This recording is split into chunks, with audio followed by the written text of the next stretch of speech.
Hormuz జలసంధి దిగ్బంధం అంటే Iran ఏమన్నా ఆ మొత్తం ప్రదేశం అంతా కూడా సైన్యాన్ని నుంచోబెట్టి, యుద్ధ నౌకల్ని నుంచోబెట్టి, యుద్ధ విమానాల్ని నుంచోబెట్టి, ఫిరంగులు పెట్టి, శతఘ్నులు పెట్టి ఏమైనా చేసిందంటే అంత ఏమి లేదు. హార్ముజ్ జలసంధి ఓ పక్కన ఓమన్ ఉంటుంది, ఇంకో పక్కన ఇరాన్ ఉంటుంది. అది ఒక 22 కిలోమీటర్ల వెడల్పు ఉన్నటువంటి ప్లేస్. అటు ఒమన్కి నువ్వు అట్టించి బాంబులు వేయని చెప్పింది, ఒమన్ వేయట్లేదు అంతే. బట్ హార్ముజ్ జలసంధిని ఎవరన్నా షిప్ క్రాస్ చేయడానికి ప్రయత్నిస్తే ఇరాన్కి సంబంధించినటువంటి షిప్స్ అంటే ఇరాన్కి సంబంధించిన స్పీడ్ బోట్లు ఎక్కడి నుంచి వస్తాయో తెలియదు, ఉన్నట్టుండి వెళ్ళి దాడి చేస్తాయి.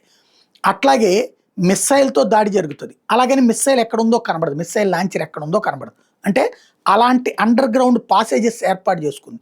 బయటకు వచ్చి ఆ గన్తో పేల్చేసి మళ్ళీ ఆ గన్ను లోపలికి వెళ్ళిపోతుంది. అది వాళ్ళే వీడియోలు తీసి కూడా పెట్టారు. అంత స్ట్రాటజిక్గా వెళ్ళారు.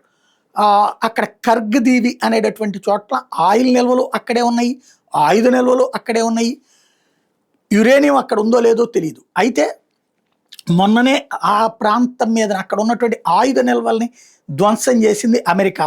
ఇవాళ దీంతో పాటు అంటే ఈ కాసిం ఐలాండ్తో పాటుగా క్వాషిమ్ అనమాట, దాంతోపాటు గోరుక్ ఐలాండ్ అని ఉంది. అక్కడికి ఇప్పుడు వాళ్ళ ఫోర్సెస్ కొన్ని ఉన్నాయి ఇరాన్ ఇట్లాగ రహస్యంగా అటాక్స్కి అని గ్రహించింది అమెరికా. అమెరికన్ ఎయిర్ ఫోర్సు ఈ రెండిటి మీద, క్వాషం, గోరుక్ ఐలాండ్ల మీద పెద్ద ఎత్తున దాడులు చేసింది. ఇస్లామిక్ రెవల్యూషనరీ గార్డ్ కార్ప్స్కి సంబంధించినటువంటి యుద్ధ నౌకలు అయితే అక్కడ లేవు, కానీ వాళ్ళ ఆయుధ స్థావరాలతో పాటుగా కమర్షియల్ వెసల్స్ అంటే ఆయిల్ని ఇప్పుడు లోడ్ చేస్తున్నారట. ఆ లోడ్ చేస్తున్నటువంటి వాణిజ్య నౌకల మీద దాడి చేసింది అమెరికా.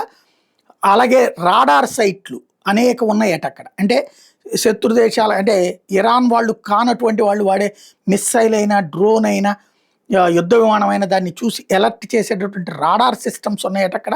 వాటిని ధ్వంసం చేసింది. అలాగే డిఫెన్స్ సిస్టమ్స్ని ధ్వంసం చేసింది, డ్రోన్స్ని ధ్వంసం చేసింది. డ్రోన్స్ ఉండే ప్లేస్ని, మిస్సైల్ సైట్స్ ఎక్కడెక్కడి నుంచి అయితే వాళ్ళు పేలుస్తుంటారో వాటన్నిటిని పేల్చి పడేసింది అమెరికా.